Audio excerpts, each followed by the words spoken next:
നമസ്കാരം, മലയാളി വാർത്ത ലൈഫിലേക്ക് സ്വാഗതം. നമ്മുടെ നാട്ടിൽ വിവാഹത്തിന് തൊട്ടു മുൻപുള്ള ദിനങ്ങൾ ഹൽദിയും മെഹന്തിയുമൊക്കെയായി ആർഭാടമാക്കുന്ന രീതിയുണ്ട്. ഇന്ത്യയിൽ മാത്രമല്ല മറ്റു പല രാജ്യങ്ങളും വിവാഹത്തിന് മുന്നോടിയായി പല ആചാരങ്ങളും പിന്തുടരുന്നു. ആരും വിശ്വസിക്കാത്തതും അതിശയിപ്പിക്കുന്നതുമായ ആചാരങ്ങളാണ് പലതും. ചില ചടങ്ങുകൾ ഇപ്പോഴും മിക്കയിടങ്ങളിലും അന്ധമായി പിന്തുടരുന്നുമുണ്ട്. അവയിൽ ചില രസകരമായ കാര്യങ്ങൾ ഇവിടെ പറയാം. ഹിമാചൽ പ്രദേശ്, ഗുജറാത്ത്, ബീഹാർ, മധ്യപ്രദേശ് എന്നിവിടങ്ങളിൽ നിലവിലുള്ള വിചിത്രമായ ചില ആചാരങ്ങൾ ഇങ്ങനെയാണ്. വധു 5 ദിവസത്തേക്ക് നഗ്നയായിരിക്കണം എന്നുള്ളതാണ് ഒരു ആചാരം. വിവാഹത്തിനു ശേഷം ആദ്യ 5 ദിവസം വധു നഗ്നയായിരിക്കണം എന്ന് പറയുന്നു. എന്നാൽ ആ ദിവസങ്ങളിൽ പങ്കാളിയുമായി ശാരീരിക ബന്ധം പാടില്ല എന്നുള്ളത് വളരെ നിശ്ചയമായി തന്നെ പറയുന്നുണ്ട്.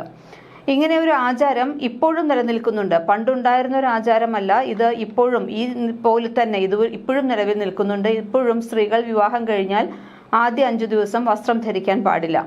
ഹിമാചൽ പ്രദേശത്തിലാണ് ഒരു തരത്തിൽ ഞെട്ടിപ്പിക്കുന്ന ഈ ആചാരം പിന്തുടരുന്നത്. നമ്മുടെ നാട്ടിലൊക്കെ ആണെങ്കിൽ വിവാഹം കഴിഞ്ഞു കഴിഞ്ഞാൽ ആദ്യ നാളുകളിലെല്ലാം നല്ലപോലെ ഡ്രസ്സ് ചെയ്ത് എല്ലാമാണ് മറ്റുള്ളവരെ മുമ്പിൽ പ്രത്യക്ഷപ്പെടാൻ പാടുള്ളൂ. അങ്ങനെയെല്ലാമാണ് ചെയ്യുന്നത്. വധുവിനെ എല്ലാവരെയും പരിചയപ്പെടുത്തുന്നത് നമ്മുടെ ഒരു മുഖ്യ ചടങ്ങ് കൂടിയാണ്. പക്ഷെ അവിടെ അങ്ങനെയല്ല. ഈ 5 ദിവസം വധുവിനെ കാണാൻ പറ്റില്ല. കാരണം അവർക്ക് വസ്ത്രങ്ങൾ ഇടാനുള്ള അധികാരമില്ല. അങ്ങനെ ഒരു ആചാരമാണ് ഹിമാചൽ പ്രദേശിലുള്ളത്. ഇനി അടുത്ത ആചാരം ഇതിലും രസകരമാണ്. ഭാര്യയുടെ അച്ഛൻ വരന്റെ കാൽപാദങ്ങൾ കഴുകണം. കഴുകിയാൽ മാത്രം പോരാ, ആ വെള്ളം കുടിക്കുകയും വേണം. നമ്മുടെ നാട്ടിലുണ്ട്. വിവാഹത്തിന് വരുന്ന സമയത്ത് വരന്റെ കാലുകൾ ഭാര്യയുടെ ആങ്ങളമാർ ആരെങ്കിലും കാല് കഴുകിക്കുന്ന ഒരു ആചാരം നമുക്കുണ്ട്, കേരളത്തിലുണ്ട്. പക്ഷെ ഇവിടെ അങ്ങനെയല്ല. കാൽപാദങ്ങൾ അച്ഛനാണ് കഴുകേണ്ടത്. ഭാര്യയുടെ അച്ഛനാണ് കാൽപാദങ്ങൾ കഴുകേണ്ടത്. ഗുജറാത്തിലാണ് ഈ ആചാരമുള്ളത്. കാലുകൾ കഴുകേണ്ടത് വെള്ളം കൊണ്ടല്ല, പാലും തേനുമെല്ലാം ഉപയോഗിച്ചാണ് ഈ കാലുകൾ കഴുകേണ്ടത്. അതിനുശേഷം ഭാര്യ പിതാവ് തന്നെ അത് കുടിക്കുകയും വേണം എന്നുള്ളതാണ് ആചാരം.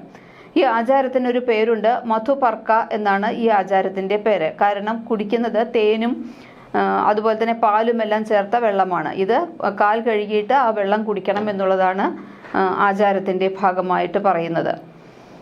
അടുത്തത് വധുവിന്റെ തലയിൽ മൺകലങ്ങൾ വെക്കുന്ന ഒരു ചടങ്ങുണ്ട്. വധുവിന്റെ തലയിൽ അമ്മായിയമ്മയാണ് മൺകലങ്ങൾ വെക്കുന്നത്. ഇതിനുശേഷം മുതിർന്ന ഓരോ ആളുകളിൽ നിന്നും വധു ഈ മൺചട്ടി താഴെ വീഴാതെ തലയിൽ തന്നെ വെച്ചുകൊണ്ട് അനുഗ്രഹം വാങ്ങണം. അതാണ് ചടങ്ങ്. കുടുംബ ഉത്തരവാദിത്തങ്ങൾ ഏറ്റെടുക്കാൻ വധുവിന് കഴിവുണ്ടോ എന്ന് പരിശോധിക്കുന്നതാണത്രേ ഈ ചടങ്ങ്. ബീഹാറിൽ ഇപ്പോഴും ഈ ചടങ്ങ് പിന്തുടരുന്നുണ്ട് എന്ന് പറയുന്നു. അതുപോലെ തന്നെ മകന്റെ അമ്മ കല്യാണ ചടങ്ങിൽ പങ്കെടുക്കാത്ത ഒരു ആചാരവുമുണ്ട്. വിവാഹ സമയത്ത് മകന്റെ അമ്മ കല്യാണ ചടങ്ങിൽ പങ്കെടുക്കരുത് എന്ന് പറയുന്നു. അമ്മായിയമ്മ പോരൊന്നും ഉണ്ടാകാതിരിക്കുന്നതിന് വേണ്ടിയിട്ടുള്ള ഒരു ആചാരമായിരിക്കാം. ബംഗാളി കല്യാണ ചടങ്ങുകളിലാണ് ഇങ്ങനെ ഒരു ആചാരമുള്ളത്. മകന്റെ അമ്മ വിവാഹത്തിന് വരില്ല. മകന്റെ സന്തോഷകരമായ ജീവിതത്തിന് വേണ്ടിയാണത്രേ അമ്മ കല്യാണ ചടങ്ങിൽ നിന്ന് മാറി നിൽക്കുന്നത്. ഇത്തരം ആചാരങ്ങൾ ഇന്ത്യയിൽ പല സംസ്ഥാനങ്ങളിലും ഇപ്പോഴും ഉണ്ട്. ഇനിയും ധാരാളം ഓരോരോ സംസ്ഥാനങ്ങളിലും പ്രത്യേകിച്ച് ഉത്തർപ്രദേശ് തുടങ്ങിയിട്ടുള്ള വടക്കൻ ഇന്ത്യയിൽ പല സംസ്ഥാനങ്ങളിലും വളരെ വിചിത്രമായ ഇതിനേക്കാൾ അപകടം പിടിച്ച പല ആചാരങ്ങളും നിലവിലുണ്ട്. പക്ഷെ അതിനേക്കാളേറെ ഏറ്റവും തമാശയും അതുപോലെ തന്നെ ഏറ്റവും നമ്മളെ കുഴപ്പിക്കുന്നതുമായ ഒരു ആചാരം നടക്കുന്ന മറ്റൊരു രാജ്യം തന്നെ നമുക്കുണ്ട്. നമ്മളെല്ലാവരും വളരെ ഡെവലപ്ഡ് ആണ് എന്ന് വിചാരിക്കുന്ന രാജ്യം സ്കോട്ട്ലൻഡ്. സ്കോട്ട്ലൻഡിലെ ചില പ്രദേശങ്ങളിലേതുപോലെയുള്ള വിചിത്രമായ ഒരു ആചാരം ലോകത്ത് മറ്റെവിടെയും ഉണ്ടാകുമെന്ന് തോന്നുന്നില്ല. വിവാഹത്തിന് മുന്നോടിയായി വധൂവരന്മാരെ സാധിക്കാവുന്നത്ര ദുർഗന്ധം വമിക്കുന്ന വസ്തുക്കൾ കൊണ്ട് മൂടുന്നതാണ് ഇവിടങ്ങളിലെ പതിവ് കാഴ്ച. ഇതിനൊരു പേരിട്ടിട്ടുണ്ട്. ബ്ലാക്കനിങ് എന്നാണ് ഈ ആചാരത്തിന്റെ പേര് പറയുന്നത്. ജീവിതത്തിൽ ഇനി വരാനിരിക്കുന്ന പ്രശ്നങ്ങളെയെല്ലാം നേരിടാനുള്ള ഒരു ശക്തി വധൂവരന്മാർക്ക് നൽകുന്നതിന് വേണ്ടിയാണ് ബ്ലാക്കനിങ് നടത്തുന്നത് എന്നാണ് പറയുന്നത്. ഭാഗ്യം കൊണ്ടുവരിക, ദുഷ്ടശക്തികളെ അകറ്റി നിർത്തുക എന്നീ ലക്ഷ്യങ്ങൾ കൂടി ഈ ആചാരത്തിന് പിന്നിലുണ്ടത്രേ.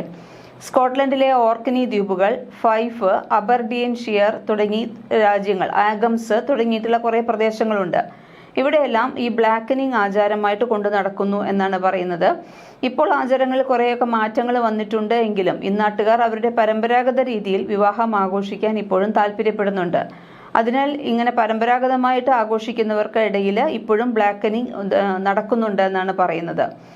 ഒരു ചടങ്ങ് എന്നതിലുപരി ഇതൊരു സംസ്കാരമായി നിലനിർത്താനുള്ള മാർഗം കൂടിയാണ് ഇത്. നൂറ്റാണ്ടുകളായിട്ട് ഈ ആചാരം പിന്തുടർന്നു പോരുന്നുണ്ട്. 1800-കളിലെല്ലാം തികച്ചും ലളിതമായിട്ടൊരു ചടങ്ങായിരുന്നു ബ്ലാക്കനിങ്. ഇപ്പോൾ പക്ഷേ പേര് സൂചിപ്പിക്കുന്നത് പോലെ ചിമ്മിനിയിൽ നിന്നുള്ള കറുത്ത പൊടിപടലങ്ങൾ ശേഖരിച്ച് അതുകൊണ്ട് വധൂവരന്മാരുടെ കാലുകൾ മൂടുന്നതായിരുന്നു പ്രധാന ചടങ്ങായിട്ട് ഉള്ളത്.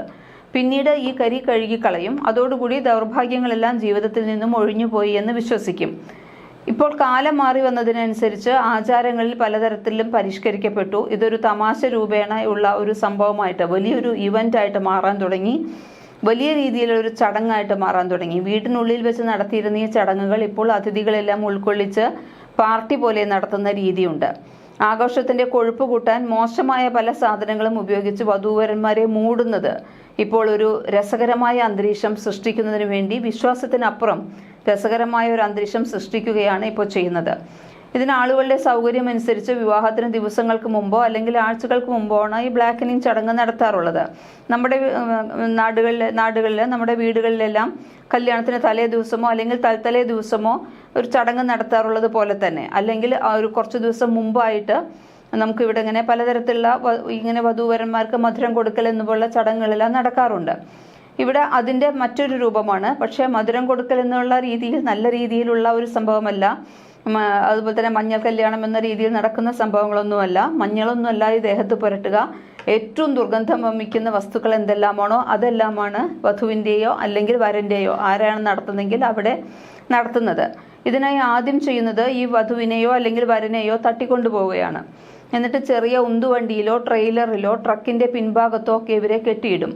ചിലരാകട്ടെ വധൂവരന്മാരെ ബാത്ത് ടബിൽ തന്നെ ബന്ധനസ്ഥരാക്കും. അത് കുറച്ചുകൂടി എളുപ്പമാണ്, കാരണം കഴുകിക്കളയാൻ എളുപ്പമുണ്ട്. അതിനുശേഷം അടുപ്പക്കാർ ഒന്നായി ചേർന്ന് ചീഞ്ഞ മുട്ടകൾ, പഴകി ദുർഗന്ധം വമിക്കുന്ന കറികൾ, മീനിന്റെ അവശിഷ്ടങ്ങൾ, ചാണകം, ചെളി എന്നിങ്ങനെ എന്തെല്ലാം സാധനങ്ങളാണോ മോശമായിട്ട് കിട്ടാനുള്ളത് അതെല്ലാം ഇവരുടെ ദേഹത്ത് വെച്ച് പിടിപ്പിക്കും. ഇപ്പോൾ പക്ഷേ കുറച്ചു പേരൊക്കെ ബുദ്ധിമുട്ടിപ്പിക്കേണ്ട എന്ന് കരുതി ഷേവിങ് ക്രീമും തൂവലും ഒക്കെ ശരീരത്തിൽ ഇടുന്നവരുമുണ്ടത്രേ. എന്തായാലും ഒരു വളരെ വിചിത്രമായ ഒരു ആചാരം തന്നെയാണ്. ആദ്യകാലങ്ങളിൽ ചിമ്മിനിയിൽ നിന്ന് വരുന്ന കറുത്ത കരി മാത്രമേ കാലിൽ മാത്രം ഉണ്ടായിരുന്നുള്ളൂ. ഇപ്പോൾ പക്ഷേ അത് പരിഷ്കരിച്ച് ഏറ്റവും മോശമായ വസ്തുക്കൾ ദേഹത്ത് മുഴുവൻ വെച്ച് തേക്കുന്ന രീതിയിലേക്ക് എത്തിയിട്ടുണ്ട് സ്കോട്ട്ലൻഡിൽ. എന്തായാലും അത്തരമൊരു ആചാരം നമ്മുടെ കേരളത്തിൽ വരാതിരിക്കട്ടെ.